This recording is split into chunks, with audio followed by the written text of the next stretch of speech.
Capítulo 2. El olfato.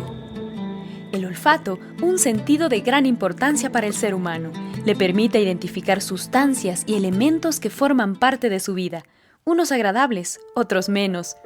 Reside en lo cotidiano y es esencial en muchas situaciones de la vida. El olfato y el ser humano, parte 1, episodio 1. A continuación, el Dr. Gustavo Vega hablará sobre las personas que no huelen nada, hasta olfatos súper desarrollados que incluso permiten a algunas personas dedicarse a actividades que hacen uso de este sentido para su supervivencia. El olfato y el ser humano. En efecto, el olfato se debe a la base anatómica de que es posible gracias al primer par craneal de los 12 clásicos. El nervio olfativo es el más corto de todos. Aquellos que tienen que ver con el resto de los sentidos son el oftálmico, el auditivo, el glosofaringio, para la vista, el oído, para el sentido del gusto. Concentrándonos en el olfato, su carencia produce algunas enfermedades, como por ejemplo los síndromes que se derivan de la anosmia, aquellas posibilidades clínicas en donde la persona no puede oler. Tal es el caso de la pandemia de la COVID-19, anosmia y agustia, que no puede tampoco saborear los alimentos. Se llama, sin embargo, cacosmia, aquella entidad patológica cuando la persona huele mal a pesar de que en realidad no existen olores nauseabundos. Pero quien lo padece está seguro de poder olfatear olores desagradables. El otro extremo es parte de las especialidades de la vida. Quienes tienen un desarrollo especial del sentido del olfato son los catadores de vinos, de cervezas, de licores. También quienes son especializados en elaborar perfumes. Tienen a veces una precisión tal de que pueden descubrir el vino X de tal cosecha, de tal año, de tal lugar, de tal país. Son adiestrados a lo largo de sus años en descubrir aquellas particularidades de los vinos que el género humano ordinario no tiene capacidad. También es parte de la imaginación. El escritor alemán Patrick Suskind escribió una novela que se convirtió en bestseller. Se refería a un personaje extraño del sur de Francia, en el lugar en donde crecen las lavandas, en donde se desarrollan perfumes sofisticados, en la zona al norte de Marsella, cuyo personaje de nombre Grenouille era capaz de olfatear a las personas a largos kilómetros de distancia. Olfateaba a las personas a través de las paredes, pero también ya en el plano de la imaginación, la novela deriva en el hecho de que puede ser capaz de asesinar por el olor. Y la concentración de olores de las personas asesinadas daban un perfume concentrado especial como para aniquilar. La novela termina precisamente inundado de los perfumes que, concentrados a través de asesinatos en serie, Grenouille sucumbe ante su propia cualidad humana, la de haber nacido con el olfato extraordinariamente desarrollado. La lavanda es particularmente una flor, un azul intensa, colores azul añil, que despiden olores espectaculares, muy especialmente mimados por la perfumería sobre todo francesa, gracias al sur de Francia, en la zona de la Provence. Hay relaciones también sumamente importantes entre el olor y la sexualidad. La estimulación o la depletación de la sexualidad está especialmente matizada por el olor. Tanto es así que las personas que son capaces de desarrollar especiales asociaciones entre olor y sexualidad han creado verdaderamente obras de escritura en el arte erótico que ejemplarizan esta especial y particular asociación. Por otro lado, el olor y la alimentación es evidente. Los quesos hediondos, así dichos, para el género humano, hace que todo sea relativo, porque aquellos azules con penicilina, los blue cheese, son particularmente nauseabundos para algún tipo de narices que no son acondicionadas a este tipo de quesos azules. Los quesos Gruyère, aquellos que son perforados a manera de huecos y que despiden olores diferentes, o el Roquefort, que quizás para algunos es absolutamente indigerible, pero para otros son verdaderamente manjares al paladar propio de sibaritas.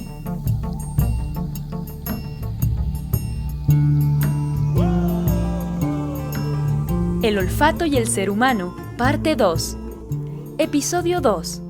El rol del olfato en las comidas hace parte fundamental de la vida cotidiana, al igual que en diversas actividades del ser humano. La medicina, perfumería, cosmética y muchas otras están vinculadas cercanamente a este sentido.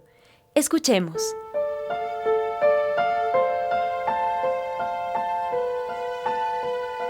La botánica, sus hierbas, las especies han sido parte de la historia de los pueblos. Recordemos que Colón obtiene de los reyes de España el permiso para llegar al nuevo continente buscando una nueva ruta hacia el lejano oriente que permita tener comercio con las especies. América se descubrió para los europeos en buena parte por el estímulo del preciosismo que significaban las especies propias de la India, de la China y del resto de los países de lugares tan distantes de lo que se llamó antes la ruta de la seda. Por otro lado, ciertamente que entre las plantas ornamentales y medicinales el olfato juega un papel fundamental. El olor del toronjil, de la valeriana, que este último de paso es desagradable al olor, aunque no al sabor.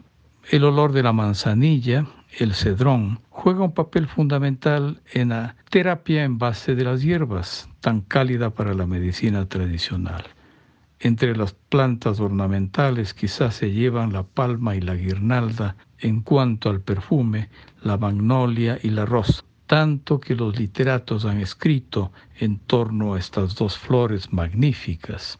Magnolia, que te escapaste de la Alameda, dice Chabuca Grande en su clásico vals peruano.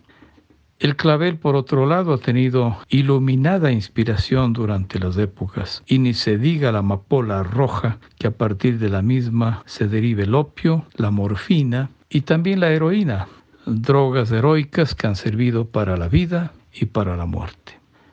Los chefs y los cocineros saben que el sentido del olfato es fundamental, aparte de la estética de decorar sus platos, para el buen ejercicio profesional.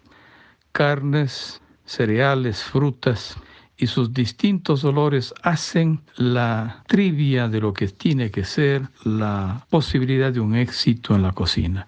Y las estrellas Michelin, una suerte de premios Nobel de la gastronomía, precisamente aunan olor, sabor y gusto, pero también asociados con la estética de la vista. Hay cocineros que en lugares cerrados describe la medicina y la toxicología por no poder evacuarse los gases de la cocción en la cocina, no solamente en la cocina de gas, sino sobre todo en la de leña. Los gases tóxicos hacen que se describa la locura de los cocineros y de las cocineras, cuando los lugares no son bien ventilados y los gases tóxicos de la cocción afectan neurológicamente y por tanto el cerebro se enferma. La asociación entre ciertas drogas evidentemente anula el olfato. Quienes son dueños de un largo hábito tabáquico prácticamente no huelen o huelen muy poco. El tabaco persistentemente anula el sentido del olfato y también del gusto. Cierto es también que el olor ha servido para el diagnóstico de enfermedades cuando el laboratorio era más incipiente y la tecnología más parva y rudimentaria. La semiología clásica describe que los médicos diagnosticaban diabetes cuando la orina de los pacientes olía a manzana.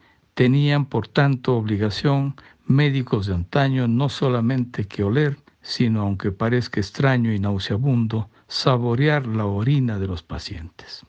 Cada profesión tiene una ligadura especial con el olfato.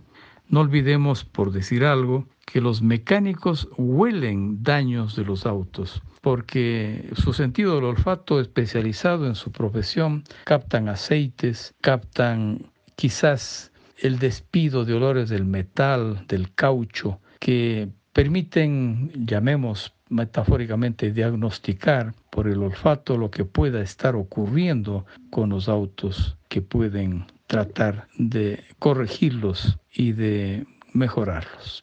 Y en contraste, por cierto, hay países que tienen especialmente una ligadura con el olfato. Por ejemplo, el agua de rosas en Irán, la antigua Persia, es un clásico de la perfumería internacional.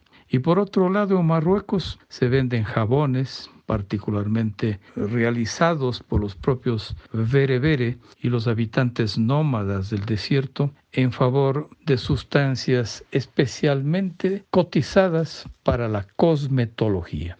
Otro ejemplo clásico es en el Mar Muerto, en las orillas de Israel, camino a Masada, el lugar tremendo, ese peñón en donde hubo un suicidio masivo de los judíos frente al ejército romano. En el Mar Muerto se cultivan, se trabajan, se industrializan diferentes formas de cosmetología de un valor especialísimo tanto para la ciencia cuanto para la estética, sobre todo femenina.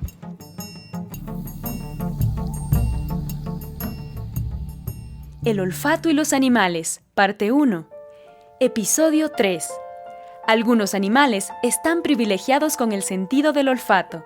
En este episodio escucharemos sobre algunos de los más conocidos y sus características.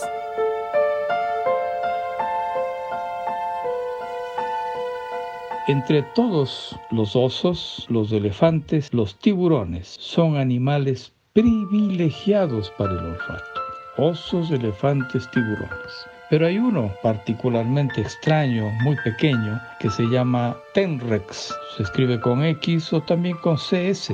Los tenrex de Madagascar. Esa isla enorme que ha tenido tanto que decirse sobre ella por particularidades de su fauna, flora y también por su geopolítica tan especial. Pues los tenrex de Madagascar superan a todos los citados porque pueden encontrar alimento, por ejemplo, huesos, es el ejemplo de su predilección, a 40 metros de profundidad. Es un pequeño mamífero de gran hocico y púas. Y a pesar de su tamaño, sus púas son además sensores ultrasónicos que el oído humano no capta. Ello produce modulaciones del lenguaje propio desde su rabadilla para fabricar mecanismos de ataque o de defensa a través de su lenguaje críptico. Pero cada uno de los animales, cada una de las especies tiene particularidades frente al olfato. Tal es el caso de los lagartos australianos, que su olfato lo tienen no por las fosas nasales, sino a través de la captación de su lengua bífida, muy sensible para que se comunique hacia el cerebro los olores que percibe en su alrededor. Pero quizás el animal más próximo al olfato como tal es el perro, bisnieto de los lobos. Los lobos son muchísimo más preciosistas en el olfato que los perros, al menos en 100 veces más que lo que pueden captar los perros ordinarios, sus descendientes. Los perros pueden oler una molécula entre 1 billón de moléculas. Hay perros capacitados para descubrir restos humanos y que son de mucha ayuda en la medicina forense. Descubren restos humanos a profundidad de la tierra o del agua. Son aliados de la criminalística, de la psiquiatría forense, de la medicina legal, de la policía, de lo que significa el mundo de la irregularidad y de la inseguridad, aliados importantes en lo que pueden ser policías animales. Curiosamente, los perros tienen una inteligencia privilegiada. Miran al lado derecho de los humanos en sus caras, que es el que generalmente los seres humanos despiden mayor gesticulación. Sean derechos o zurdos, los seres humanos gesticulamos más con el lado derecho del rostro que con el izquierdo. Y los perros son capaces de leer el lenguaje corporal de sus amos con una precisión extraordinaria. El olfato y los animales, parte 2. Episodio 4. El tema del olfato en los animales ha sido estudiado con profundidad y está vinculado a la inteligencia animal.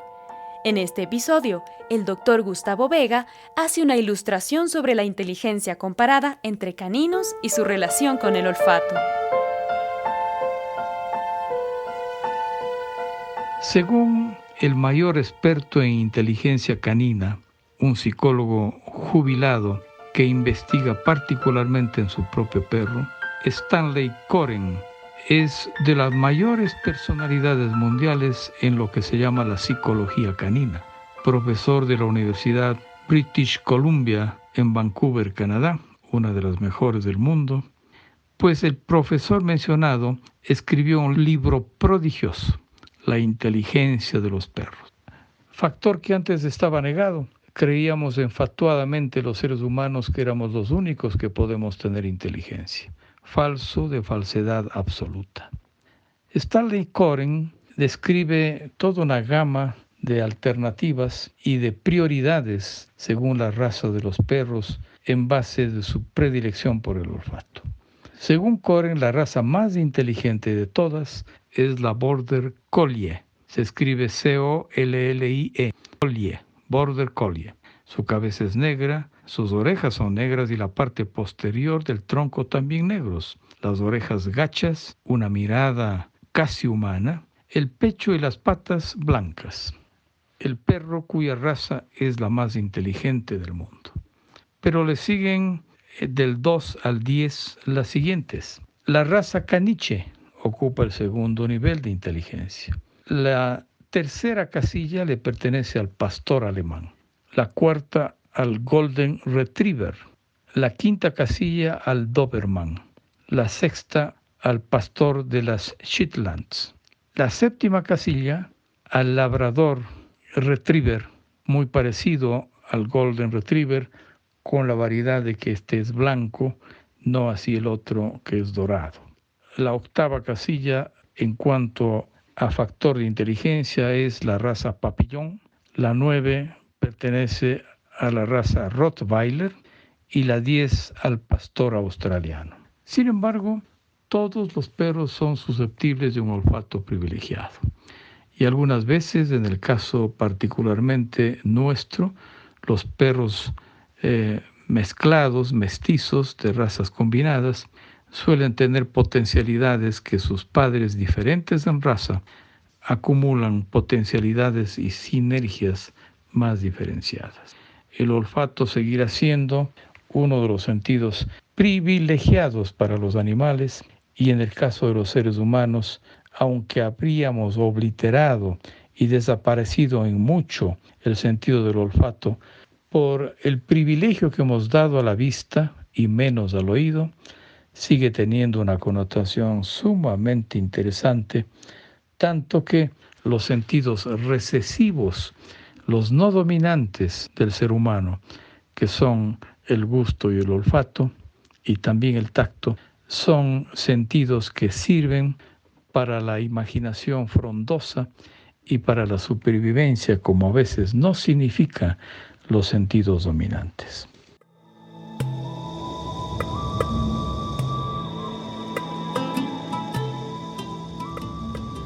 Los lenguajes del cuerpo.